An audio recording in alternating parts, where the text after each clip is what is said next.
Welcome back to Disturbed Reality. So in comparison to my previous videos, this is a lighter one. That's if you class death by horse as a light one. Of course we're talking about the death of Kenneth Pinyan, aka Mr. Hands. Where do we even start with this one? What has my life come to? Jesus Christ. Stay in school, kids. Stay in school. But yeah, let's get into it. Kenneth Pinyan was an American man who was born on the 22nd of June 1960, and he resided in the Washington area. From the outside looking in, you would assume that Kenneth Pinyan was just a regular guy. In fact, things were going quite well for him. He had a job where he worked at Boeing for 8 years, and he was previously married to a woman and had children with her.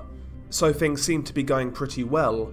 Although years before the Mr. Hands video, Kenneth Pinyan was involved in a serious motorcycle accident in which he suffered serious injuries. While he did eventually recover, Pinyan lost the ability to experience certain sensations. As a result of this, Pinyan became involved and interested in more extreme and quite frankly degenerate sexual acts, including zoophilia. Allegedly, Pinyan was a part of a group of men who traded in zoophilia and who even engaged in the act of receiving anal sex from horses. So in short, these guys were a bunch of degenerates. Nevertheless, the incident took place on the 2nd of July 2005. It occurred at a 40-acre farm located in the unincorporated area in King County, Washington, northwest of the city of Enumclaw. Kenneth Pinyan and a man named James Michael Tate, who lived in a trailer next to the farm, plus another unidentified man, often visited the farm to engage in sexual intercourse with the horses inside. For reference, James Michael Tate was later revealed to be the cameraman behind the infamous Mr. Hands video. Late at night, on the 2nd of July 2005, Kenneth Pinyan, James Michael Tate and the unidentified man snuck into the Southeast 444 farm to engage in their zoophilia. Much like with their previous experiences, they went on to film this event. Now I guess this is the part where I describe the video. The video is a short one, around 40 seconds long. The video opens up and it appears to be shot in a really dark barn. You see a man with his pants down bending over, and next to him, you see a rather large horse. Interestingly enough, apparently the horse's nickname was Big Head. So you see the horse and you see the dude bending over with his pants down. You see another guy in the shot basically try to usher over the horse to the man bending over.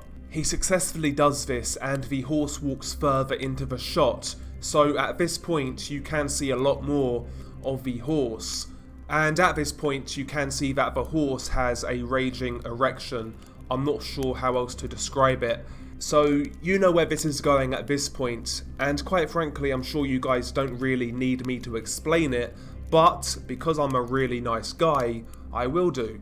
So at this point, the other man in the shot grabs the horse's you-know-what, and he proceeds to guide the horse's you-know-what into Kenneth Pinyan's booty hole. Once the horse's you-know-what has been lined up with Kenneth Pinyan's booty hole, for a lack of a better description, and then the horse proceeds to pump away, and it only took 2 or 3 pumps, and the horse was done, but honestly watching this shit made me feel physically ill, and the noises which were being made, honestly I can't really even begin to describe. Obviously you can hear Kenneth Pinyan grunt in pain after each thrust. That in itself is very disturbing, but you can also hear the squelching noises as the horse is doing its business. It's just really fucking messed up, quite frankly, and like I said, I felt physically ill after watching this video for the first time. Once the horse has blown his load, that is where the video ends, but it's not where the story ends. Unlike the previous times when these men engaged in this activity, they soon realised that something was wrong with Kenneth Pinyan. Allegedly at first, Kenneth didn't want to visit the hospital due to the embarrassing nature of the injury. However, things took a turn for the worse, and Kenneth was dropped off anonymously at the Enumclaw Community Hospital. The anonymous man asked hospital staff for medical assistance for Kenneth. The man who brought Kenneth Pinyan to the hospital had disappeared by the time hospital staff came to contact him. Kenneth Pinyan was then found dead in the emergency room, aged 45 years old. His cause of death was said to be due to a perforated colon. After Kenneth Pinyan died, the authorities used his driver's license to find acquaintances and relatives. Early news reports stated that the authorities had used surveillance camera footage to track down Pinyan's companion, that companion being James Michael Tate. The authorities found the farm where the incident occurred.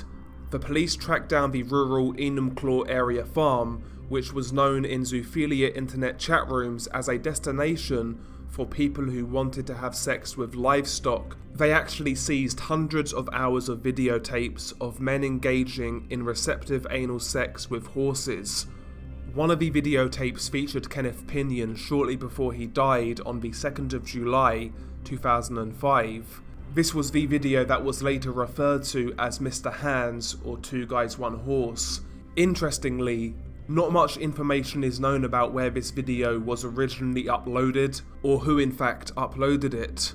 Some people speculate that it was James Michael Tate or the other anonymous man, while others say this was leaked by somebody in the police force.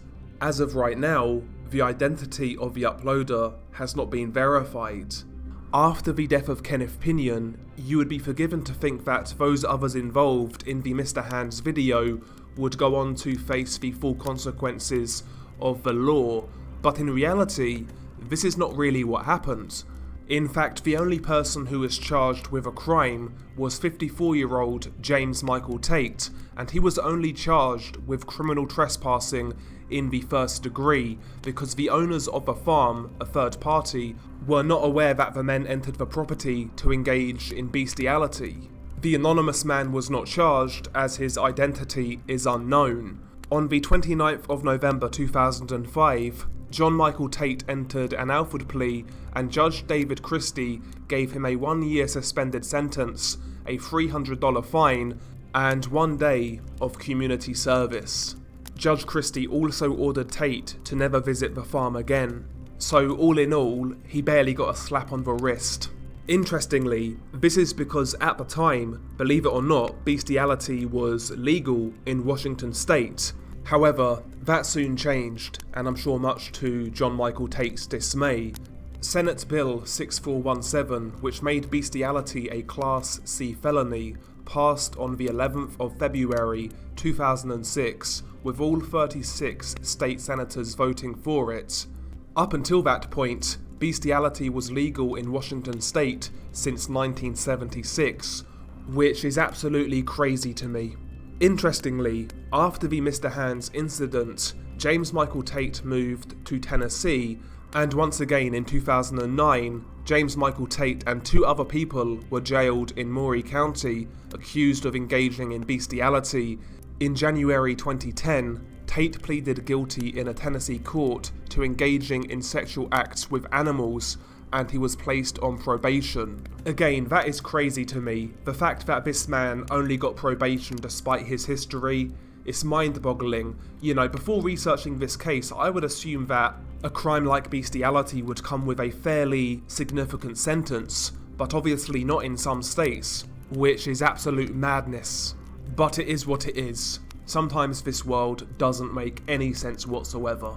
But yeah, I appreciate that this is a bit of a change of pace from my regular videos, but I just wanted to switch things up a little bit, give you guys something a little bit different, and despite that, this case to me is still very disturbing, extremely disgusting. In regards to my own history with this video came out when I was still at school. I would have been in middle school at the time, but it wasn't until high school until I first heard of this video. As I mentioned in my One Guy One Jar video, back in the day in the playgrounds, sometimes me and my friends would watch fucked up shit on our phones, or even the school computers, trying to freak each other out and whatnot.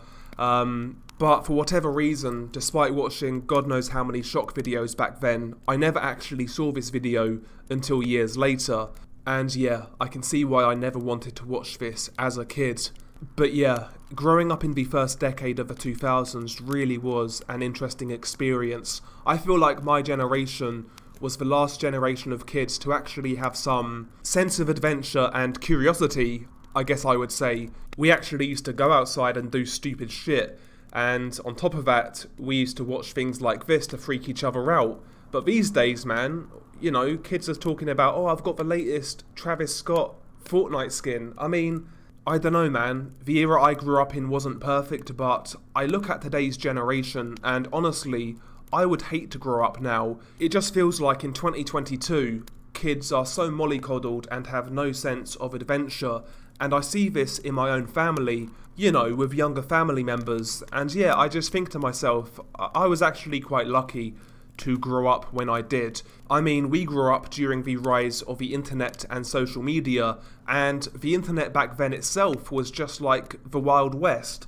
There was far less censorship, and yeah, there were really terrible aspects of the internet back then, but the internet experience back in my day, when I was growing up, just felt a lot more personal, if that makes sense. Whereas now it's ultra streamlined, it's ultra censored, and it's just not the same as it was back in the day. You know, people's personal websites were much more prevalent back then, and you would go on countless websites that look janky, they look rugged, but you know, it was personal, it was an experience. But now it's gone the complete opposite way. It's essentially just become super commercialized by big tech, super censored, and it's not the same experience it was back in the day. But I'm rambling. Apologies for this rant, by the way. I've essentially just outed myself as a miserable old cunt. But it is what it is, what can you do? But anyway, I hope you enjoyed the change of pace. Something a little bit different. As always, thank you guys for all of the support that you've shown me in recent weeks, in recent months. It's been extremely helpful to me. And yeah, look out for future content. As always, stay safe, and I'll catch you on the next one.